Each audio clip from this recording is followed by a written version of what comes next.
Hello everyone, and welcome back to our channel, your go-to source for in-depth political commentary, controversy breakdowns, and the most critical stories shaping South Africa and the world. If you're new here, don't forget to like this video, hit the subscribe button, and leave us a comment with your thoughts. Let's dive into a story that stirred up serious debate and sparked diplomatic embarrassment: Julius Malema's visa debacle with the United Kingdom. Now picture this: one of South Africa's most prominent political leaders, invited to speak at one of the world's most prestigious universities, Cambridge, only to be blocked from boarding his flight because his UK visa didn't come through in time. That's exactly what happened to EFF leader Julius Malema this past week. And if you thought this was just a travel hiccup, think again. What followed was a storm of accusations, an avalanche of public anger, and a full-blown apology from the British High Commissioner himself, Anthony Phillipson. But let's rewind and break it all down. Malema was scheduled to speak at Cambridge University as part of a series on African political thought and liberation struggles. The trip would have been a major moment, not only for Malema himself but also for the international platform it offered to South African voices. However, just days before the event, Malema announced that he wouldn't be going. Why?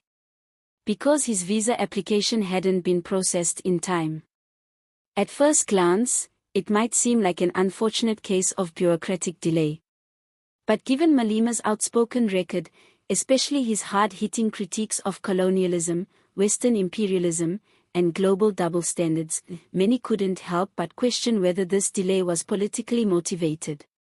And Malema didn't hold back. He called the UK's actions disrespectful, unjust, and racist, accusing them of trying to silence a revolutionary voice. And here's where it gets more complicated. According to the British High Commission, the delay was not intentional.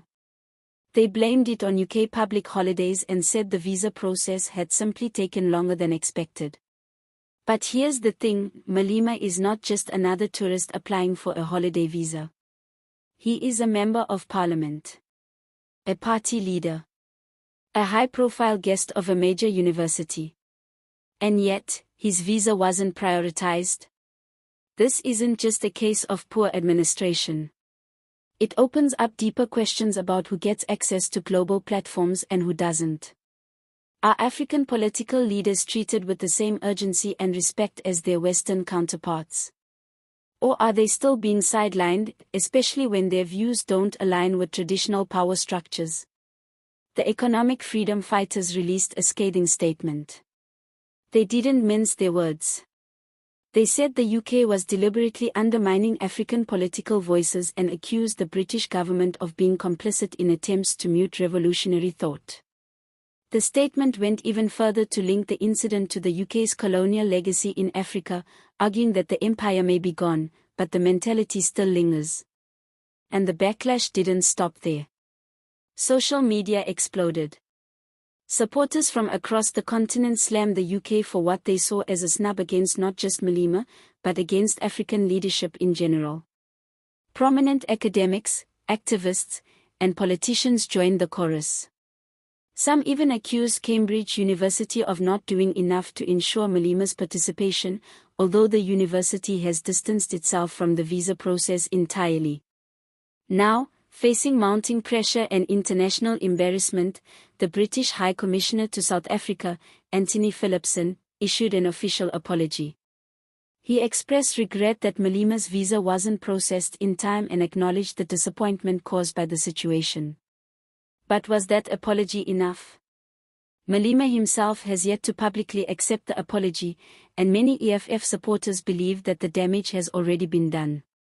The message, whether intended or not, was loud and clear: even in 2025, African leaders can still be shut out of global spaces without explanation or accountability.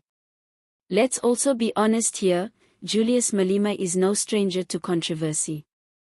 He's built his political career on speaking truth to power, even if it means offending Western sensibilities.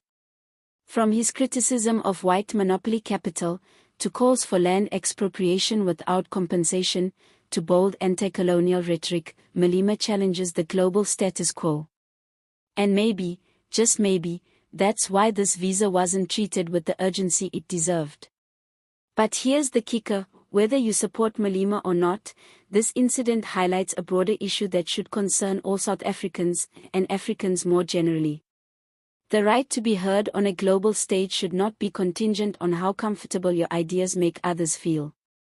In a world that claims to celebrate democracy and dialogue, shutting out dissenting voices through visa games is nothing short of intellectual censorship. This wasn't just a delay. It was a diplomatic insult. And the UK knows it.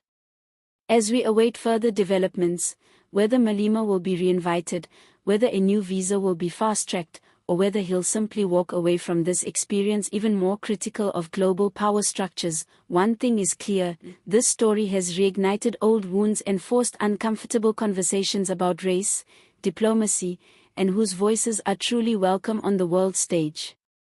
So what do you think? Was Malema unfairly targeted because of his political views? Or was this genuinely just a bureaucratic mix-up with no deeper agenda? Let us know your thoughts in the comments.